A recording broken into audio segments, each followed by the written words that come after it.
What's up, YouTube? My name is Smitty. Welcome back to my channel. Here on Smitty's, we do truck videos, travel videos, and other things. If that sounds like something you'd be interested in, go ahead and hit that subscribe button right down below. And while you're down there, hit that little notification bell and be notified every time I drop a new video. It really helps the channel, it helps me grow, and it helps YouTube realize that I'm putting videos out there that people actually want to watch, and they'll suggest me more. In today's video, I'm going to show you how I lifted my 4Runner right behind me. Very easy. The main problem that I had was rust. These 4th gen 4Runners, common for rust. This same procedure works on probably 90% of the vehicles out there, from trucks to vans to SUVs. If you want a leveling kit, if you want a strut spacer lift, but it's all pretty much the same procedure. It took me one full day because I was filming and I had to keep running back and forth to the auto parts store because I forgot common tools, and then I broke a few tools because of the rust, as I said. Let's get to it and I'll show you what tools I used, and I'll briefly walk you through each step. But yeah, let's get to it.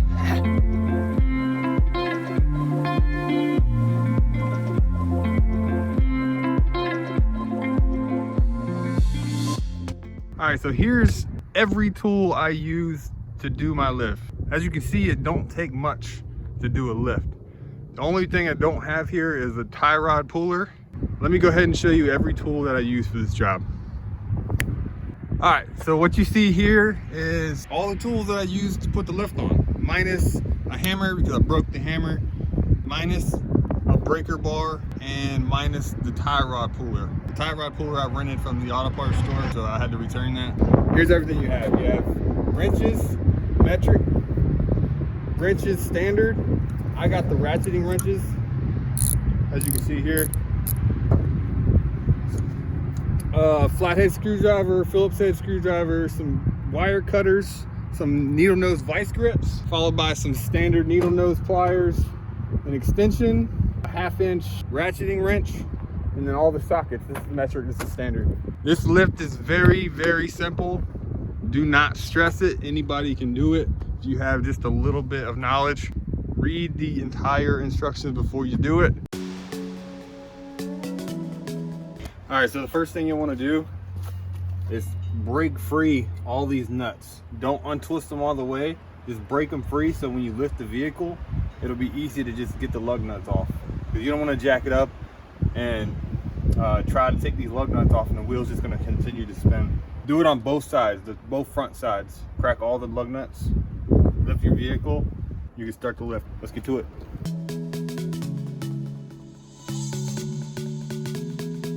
All right, the next thing you want to do is jack up your vehicle. I would recommend looking inside your owner's manual and checking for the instructions.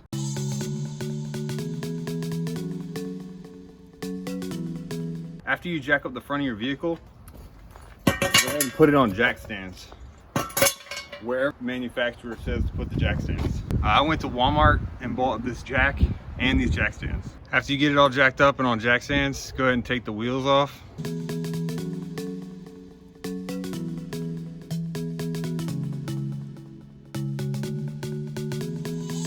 All right, so now that the wheel's off, this is where the fun begins. The very first thing you want to do is find your outer tie rod, which is this guy right here. And that's your inner tie rod. That boot over it, that's your inner. Take this cotter pin off right here. So you're gonna unbend it. Circular thing, you're gonna pull out this way. So get some needle nose pliers, needle nose vice grips, whatever you got. Unbend it, pull it out, and then take this nut off. After you take that castle nut off, you're gonna disconnect sway bar link right here. You can disconnect this bottom one or the top one. I prefer the bottom one because it's a little bit easier. Then after you do that, you see this line right here. All right, this line is your ABS sensor. You're gonna take off this bolt right here, that bolt right there, and then just move it out the way. After you do that, you are going to go to the top of the strut mount and take off 3 of these. There's 1, 2, the third one's in the back here. You can't see it. It's not this one. Don't do that one. Leave one end just loose enough so the strut won't fall out. It'll hold it up in place for you.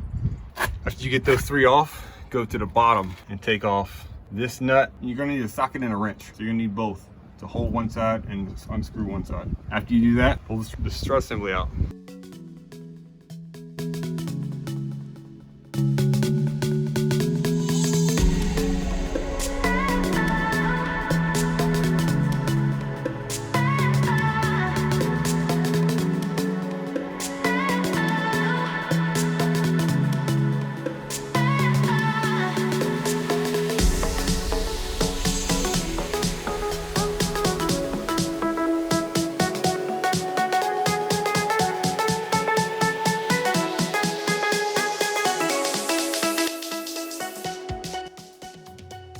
This is my old strut, but since I already got it out and you can see it's starting to look a little rough, I went ahead and ordered some new ones. What you want to do with all auto parts is to verify that it is just like yours. Make sure everything lines up, everything looks the same. These two bolts line up, this matches up with that. It's exactly the same. All right, so with this strut spacer lift, this is what the strut spacer look like if you've never seen one. Basically what it does is it just sits right on top of your strut, just like that, giving you a 3-inch lift on the front. When I bought these axles, it actually came with them sway bar end links. And with the lift, it comes with new shocks for the rear. It's an N2 nitrogen shock. I really love these shocks. I've had them on my Jeep Wranglers before, and I have not had any problems. Yeah, what you do is take the original hardware from your vehicle, put the strut spacer on, and screw it on with the original, and then these new ones go up in your truck. But I'm gonna go ahead and secure these to this one. Do the same thing with the other strut, and then I'm gonna take it out of the passenger side, and then we're gonna put it all back together and then start on the back.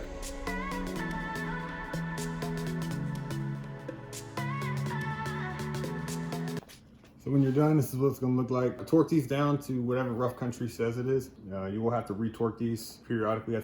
Let's go put it in.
All right, so I didn't tell you all this on the other side, but in order to get the strut assembly out, the instructions don't say to remove these 2 bolts on this sway bar. That's the only way that I figured out how to get it out. So remove those 2 bolts, and it's like a U, and then you pull it down, and then you can just drop it down.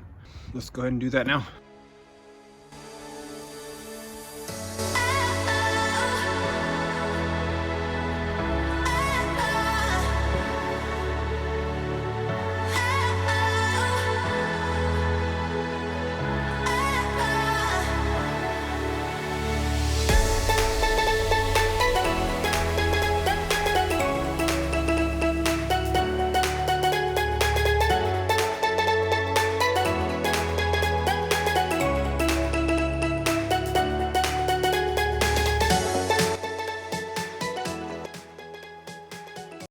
All right, so after you put the vehicle back on the ground, go ahead and fork your lug nuts to the recommended manufacturer on both sides.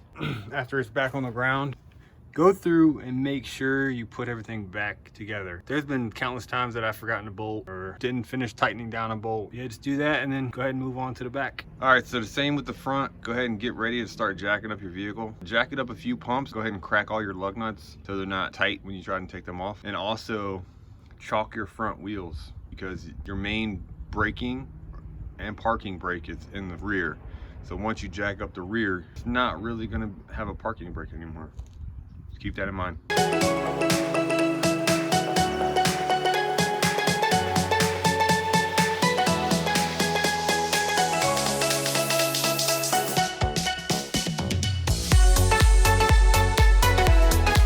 Don't forget your jack stand. Put it under the body of the vehicle. Let's go ahead and get that tire off. And also, chalk your wheels. It ain't gotta be anything crazy. They make rubber ones that are like $5 for 2. Just so your vehicle can't roll away.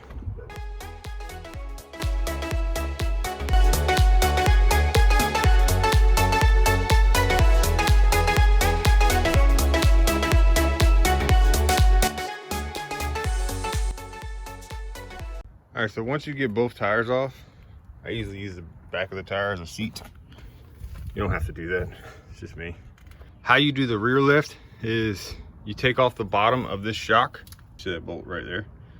Then you're gonna take the bottom bolt off this sway bar. I bought new sway bars, so I'm just gonna take off both these bolts, and also the kit came with new shocks, so take that bolt off and then take that bolt off. And then you can manipulate the axle to drop this side down, get that coil spring out right there. Put in a new pocket, a 2-inch pocket, and then do the other side and then put it all back together. All right, let's go ahead and do that.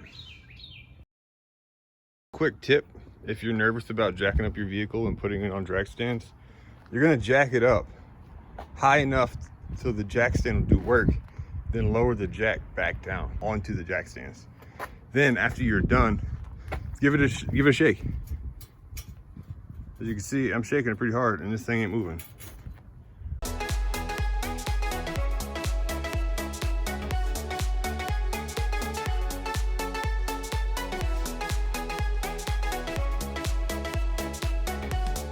All right, the next thing you want to do after you get the sway bar link and shock out, disconnect the little brake line right there, and then go ahead and lower down your jack, and it should lower the axle as well.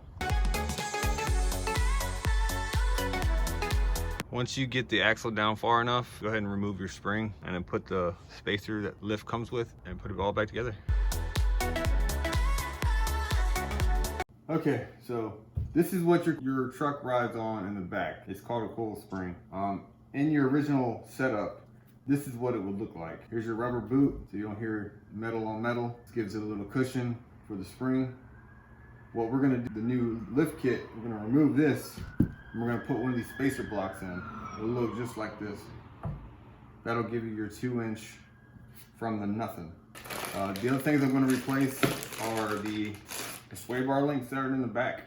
Here's the new shocks, and then here's the bushings for it, for the shocks. Yeah, let's go ahead and knock this out.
All right, now that you're finished, go through and check and make sure you put on all the bolts.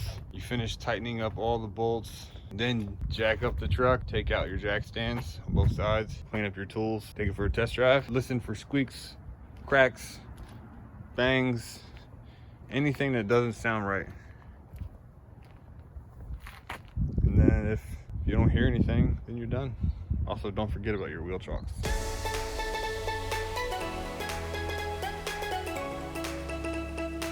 One last thing, don't put it all the way down when you lower your vehicle down to the ground. Put some pressure on the wheels, tighten the lug nuts, and then go to the other side, tighten the lug nuts, then lower it the rest of the way to the ground, then do a final check of the lug nuts.